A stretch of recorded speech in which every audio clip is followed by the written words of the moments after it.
vim sozinho, eu, a viola e Deus.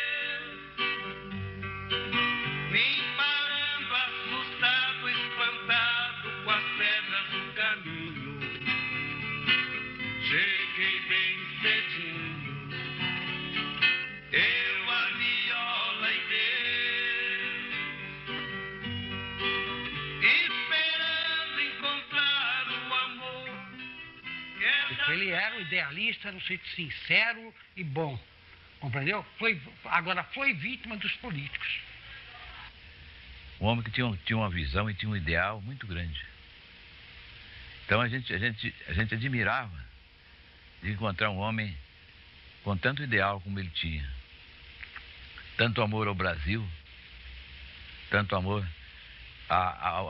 ao trabalho que ele vinha fazendo.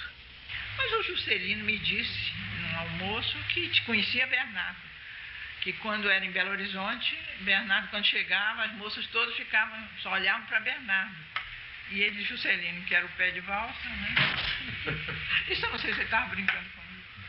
Quando Bernardo Sayão nasceu no primeiro ano desse século, no Rio de Janeiro, os ideais positivistas que nortearam a proclamação da República estavam em pleno curso. A necessidade de consolidar o território nacional com a demarcação de fronteiras e a expansão rumo ao centro-oeste inspiravam novas entradas e bandeiras. Filho de um engenheiro da Rede Central do Brasil, Sayão cresceu ouvindo histórias de construção de estradas, expedições e aventuras protagonizadas por homens como o Marechal Rondon, já nessa época, modelo pronto e acabado do moderno bandeirante imaginado pelos positivistas da Primeira República.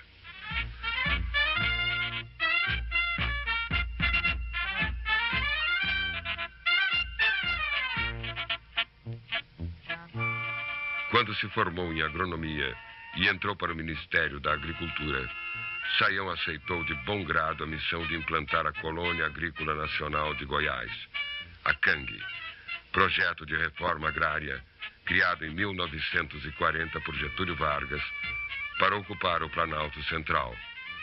Embutida no projeto da colônia, uma ideia iria ocupar toda a existência do jovem agrônomo: a construção de uma rodovia ligando o sul ao norte do país, a Transbrasiliana.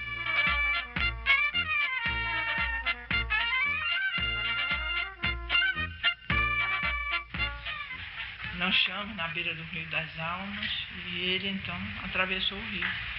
Botou o facão na boca e atravessou o rio.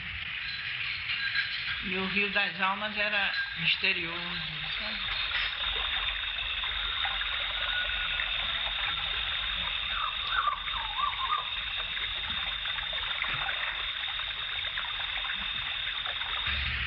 Olha, a colônia, começou com muita dificuldade, tudo, né? Porque guerra, dinheiro custava muito a chegar. Ele foi dividido naqueles lotes. A distribuição de terra atendia as pessoas carentes, agricultores e que tivessem família. Quem não era casado não recebia terra. Então a pessoa recebia a terra, localizava-se do terreno para depois dar a escritura definitiva. Agora havia uma carência de 10 anos que a pessoa não podia vender a terra. Compreendeu? Posteriormente, os políticos conseguiram derrubar essa carência de 10 anos e então começou a venda indiscriminada de terra. Sayão dirigiu a colônia de 1941 a 1950. Organizou os agricultores e a distribuição dos lotes de terra. Precisava, porém, de tratores para trabalhar. Foi ao Rio de Janeiro e, vencendo a má vontade da burocracia, conseguiu comprar 72 tratores. O comboio, tendo à frente o próprio Sayão, partiu do então Distrito Federal e demorou 42 dias para chegar à colônia.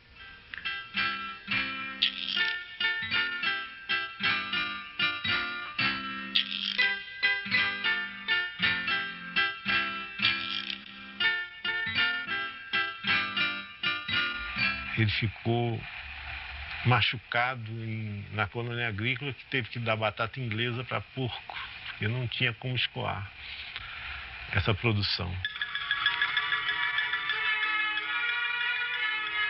A primeira colheita foi tão farta que os excedentes abasteceram as cidades de Anápolis e Goiânia. O problema agora passa a ser o escoamento. Faltavam estradas. Sem autorização, Saião desvia parte de uma verba destinada à construção da sede da colônia e abre uma estrada até Uruaçu.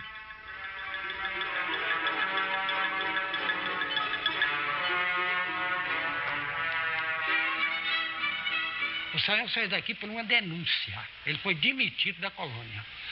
Viu? Denúncia de políticos aqui da cidade. Que ele havia recebido uma verba, feito uma ponte, e que essa ponte beneficiava uma fazenda que ele possuía do outro lado. Porque o Rio das Almas limitava a colônia. Do outro lado era o município de Jaraguá. E ele havia comprado uma fazenda e essa ponte ligava diretamente na fazenda dele. Porém, beneficiava uma região muito grande, que todo o comércio era feito aqui. Então, baseado nessa denúncia e por questões políticas, porque já quem estava no poder era o presidente Eurico Gaspar Dutra, né? Não era mais Getúlio Vargas, então o que é que aconteceu? Demitiram ele sumariamente. Era a denúncia que ele desviava a verba. Mas, de fato, ele desviava, como no exército, eu já fui no exército, e se desvia. Às vezes nós tínhamos muito dinheiro para dar comida a cavalo e não tinha dinheiro para dar comida ao soldado. Então, tirava aquele dinheiro do cavalo e dava para o soldado. É uma química dentro da burocracia, mas não há desonestidade. A ousadia lhe custou a abertura de vários processos administrativos e, finalmente, a demissão depois de 9 anos à frente daquele povoado. O grupo de latifundiários que comandou a sua derrubada tratou logo de desmantelar toda a estrutura da colônia. A pretendida reforma agrária fracassou. Saião, porém, foi absolvido de todos os processos.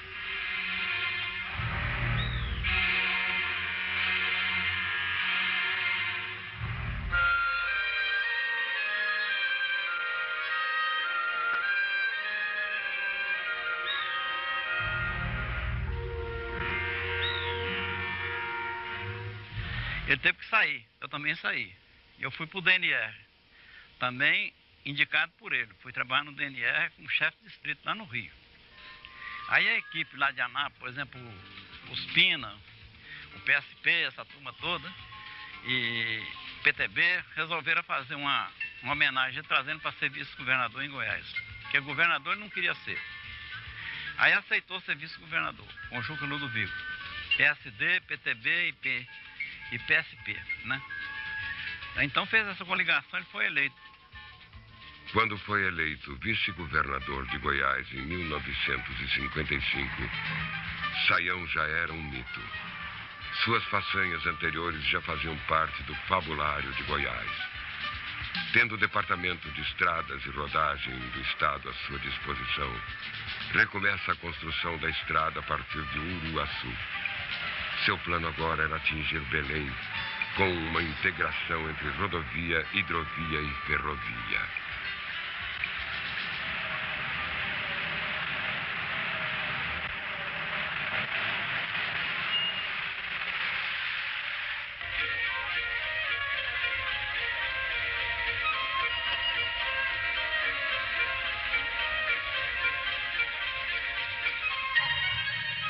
No ano seguinte, é chamado por Juscelino para ser um dos diretores da nova CAP. JK buscava regimentar alguém destemido o suficiente para liderar aquela missão, quase impossível. A construção de Brasília em 5 anos. Teria de ser um engenheiro, tocador de obras, com conhecimento da região e, de preferência, um antiburocrata.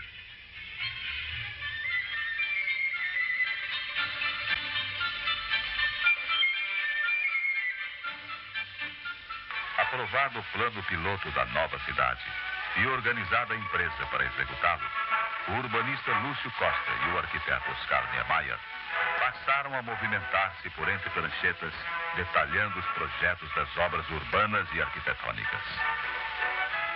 Ali começava a surgir o que é hoje Brasília, a obra do século.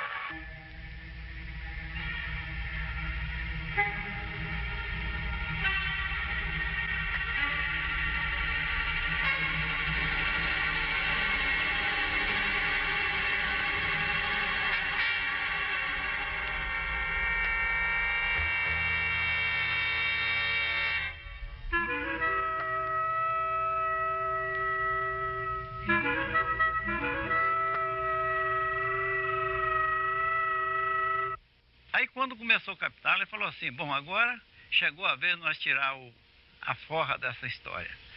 Nós vamos ver se abrimos a estrada em cima do território goiano e no Pará.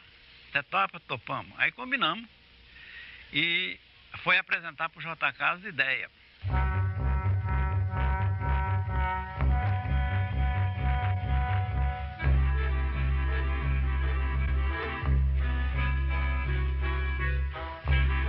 Em maio de 1957, Sayão vai a Belém e apresenta à Superintendência do Plano de Valorização da Amazônia o seu projeto de estrada.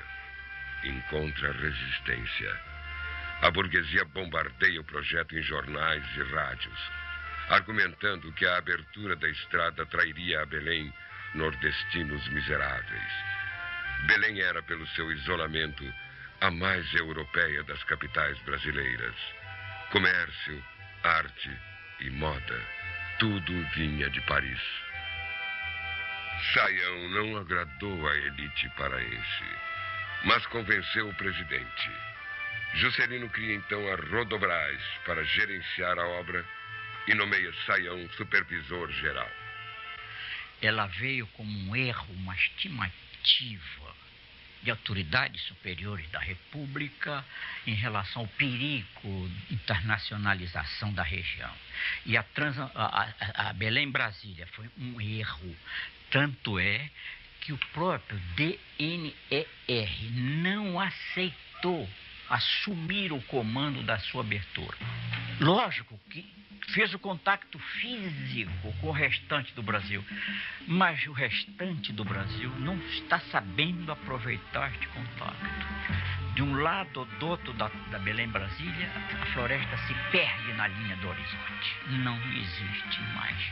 E o mais trágico de que isso é que pequenos cursos d'água, os igarapés estão secando. De maneira que foi um desacerto incrível e uma enorme frustração para o povo brasileiro, que esperou mais de 3 séculos e meio para que essa integração se fizesse harmoniosamente, coisa que em absoluto não vem acontecendo.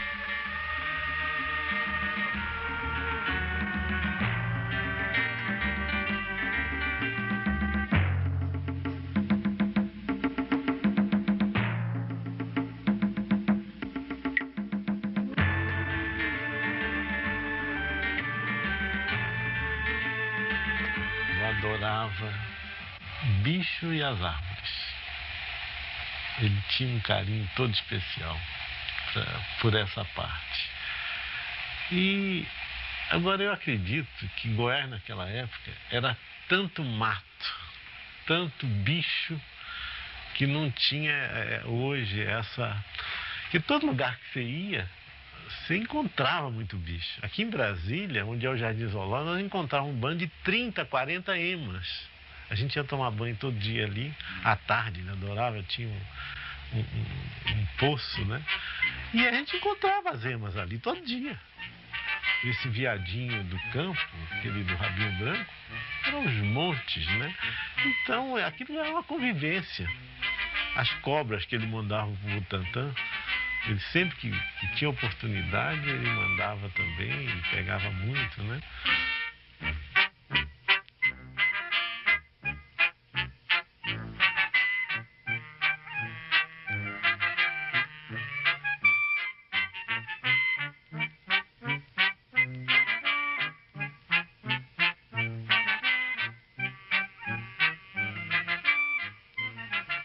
Dizia o seguinte, mas a estrada tem que deixar alguma coisa, a gente tem que deixar alguma coisa para o povo começar a sua vida. Primeiro a instrução. É o importante de tudo. Ele dizia. Eu acho que eu posso dar tudo para o povo, mas não deixei uma escola, então não deixei nada. Era para ser uma média de 6 quilômetros de faixa ao longo da rodovia, à esquerda e à direita, colono. Colono orientado pelo Ministério da Agricultura, o que devia fazer, a faixa de domínio, o que tinha que ser. Esses cuidados que está tendo hoje em nome da ecologia, do meio ambiente e tal. para o sujeito não devastar tudo. Em novembro de 1957, acompanhado por Saião, JK sobrevoa o traçado previsto para a ligação rodoviária e muda os planos, deixando de lado as cidades ribeirinhas e abandonando a ideia de utilizar a integração com a hidrovia e a ferrovia. Naquele momento, optando pela integração rodoviária, JK criava condições para a instalação de uma indústria automobilística e abria o país para o capital estrangeiro. Nós fizemos esse trabalho todo com equipamento que tinha que ser importado, porque nós não tínhamos esse equipamento. Levamos um relatório pensando que nós íamos ter surpresa. O presidente assinou tudo e determinou que viesse na maior parte do tempo. Então recebemos máquina por Belém, máquina por Santos e conseguimos trazer esse equipamento todo, espalhamos pela estrada fora, para fazer uma penetração.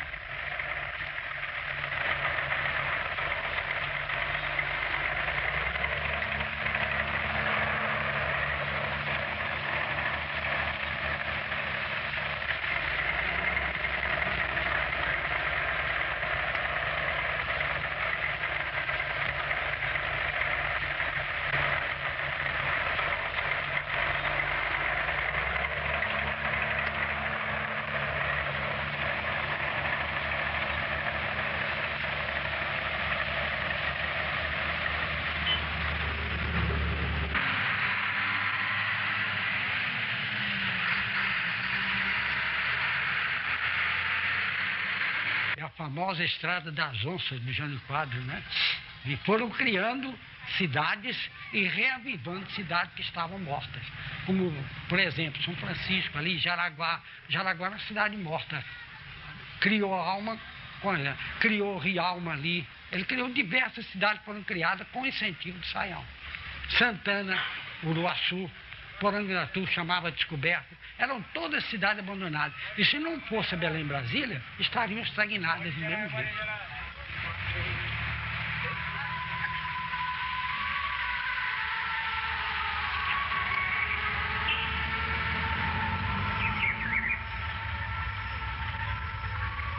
À medida que a estrada avançava, o sistema de transporte fluvial vai sendo desativado.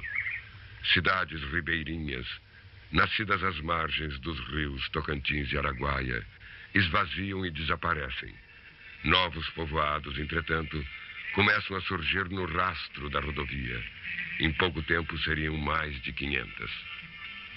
Aí para você fazer as compras do que há de melhor em gêneros alimentícios, vá diretamente ali no Comercial Dois Irmãos. É uma organização do meu amigo Zé da Ilma, que fica localizada aqui mesmo na Avenida Bernardo Saião, pertinho de você. Porque depois da decisão de criar Brasília e de abrir a rodovia Belém-Brasília, é que tomou força o movimento de criação do Estado do Tocantins, que é um movimento de mais de 200 anos, principalmente pela fundação de cidades que hoje são as maiores do Estado, Araguaína, Gurupi e outras grandes cidades, deixando para o Rio Tocantins toda a cultura, toda a tradição de cidades centenárias como Porto Nacional, Tocantinópolis, Pedro Afonso. Portanto, o Tocantins, a história da criação do Tocantins, tem dois grandes momentos, e este segundo grande momento nós devemos a Juscelino Kubitschek e a Bernardo Saião.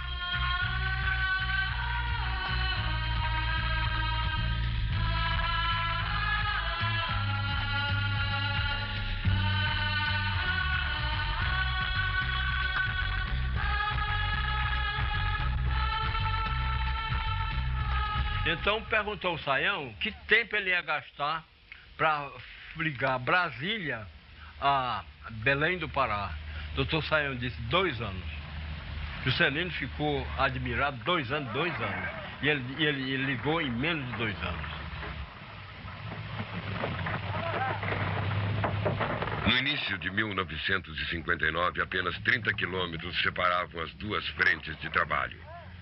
A primeira vinha do sul, comandada pessoalmente por Saião, e a segunda vinha do norte, tendo à frente o engenheiro Valdir Buide. Juscelino marcara a inauguração da estrada para 31 de janeiro, em Cercadinho.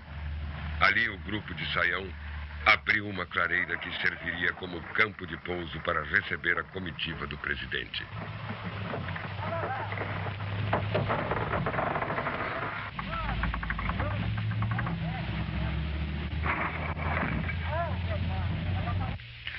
Então, nesse dia, um domingo pela manhã, ele chamou os chefes de turma, né? Para ele dar a disposição detalhada do serviço a seguir. Pegou o mapa, abriu sobre as pernas, sentou na rede, descanchado assim, com o mapa nas pernas, né? E ali nós estávamos todos em roda, né? Eu que faço camisa de professor Marcelo, eu fiquei pelo lado da cabeceira da rede, olhando melhor para o mapa, né? Por cima da cabeça dele. Aí quando o professor de fora, o vento está para lá, os aves estão... aquele rangido na mata, uma grossa na outra. Aí, quando a turma gritou, olha o pau, muita gente correu de baixo. E ele não teve tempo de tirar a perna. Quando ele foi fazendo assim para se levantar, tirar a perna, o galho caiu de lá para cá. Como ele estava assim, as farpas que veio, quebrou aqui a omoplata, bateu aqui na cabeça dele, calcou que ele ficou com o queixo topado. Aqui. Quebrou a omoplata dele, a clavícula, que topou aqui na omoplata, e entrou muitas faltas das quais, como ele estava assim, saiu umas duas aqui embaixo. Aí o galho tombou para o lado, ele ficou ali. Aí chegaram com a vara, deslizaram, limparam, nós amarramos a rede e tomamos o caminho, cerca de 100 homens. Nós conduzimos eles cerca de 40 quilômetros, né? O helicóptero, quando veio, passava, viu o povo naquelas aberturas, mas não podia baixar, né? E nós ia vindo já cerca de 4 da tarde, quando ele baixou aí nessa clareirazinha e recebeu o corpo do outro para conduzir para sair lá, né? Na manhã do dia 15, um avião sobrevoou o acampamento. O piloto estranha os gestos desesperados dos trabalhadores que se encontravam em terra. Vê então um homem deitado com a roupa vermelha de sangue. Saião acabara de ser atingido por uma árvore. À tarde veio o helicóptero e o engenheiro foi removido para a Sailândia, onde morre às 7 horas da noite. A notícia correra vencendo distâncias e penetrou a floresta. Em Belém a repercussão foi intensa. Brasília parou. Morto estava o último bandeirante. Benedito II, motorista do jipe e companheiro de andanças pelo Brasil Central, quando teve a notícia do que acontecera ao chefe, levou a mão ao peito e caiu morto. No dia seguinte foi a romaria ao cemitério de Brasília, demarcado por Saião. Tão novo era o cemitério que 2 quilômetros de estrada tiveram de ser construídos durante a noite para dar passagem ao duplo cortejo. Os corpos de Saião e Benedito inauguravam o Campo Santo. Toda a cidade presente.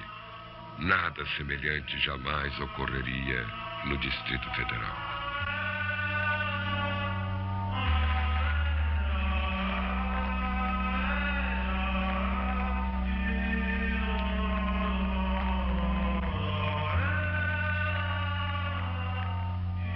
Com a morte dele, o pessoal queria tudo ir embora. Ninguém queria continuar.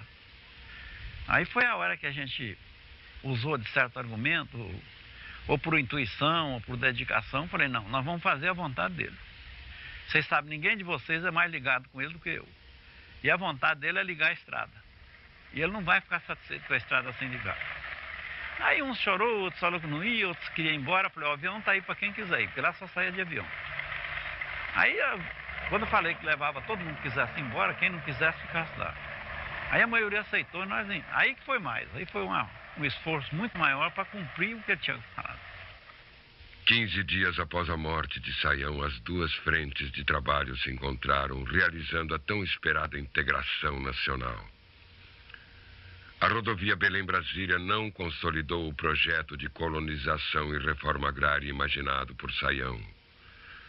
Em vez de agricultores, atraiu para toda a sua extensão centenas de madeireiras e novos latifúndios. A floresta foi invadida. A terra era do dono. O Brasil moderno, desenvolvimentista, repetia o passado. E assim foi. E assim continua sendo.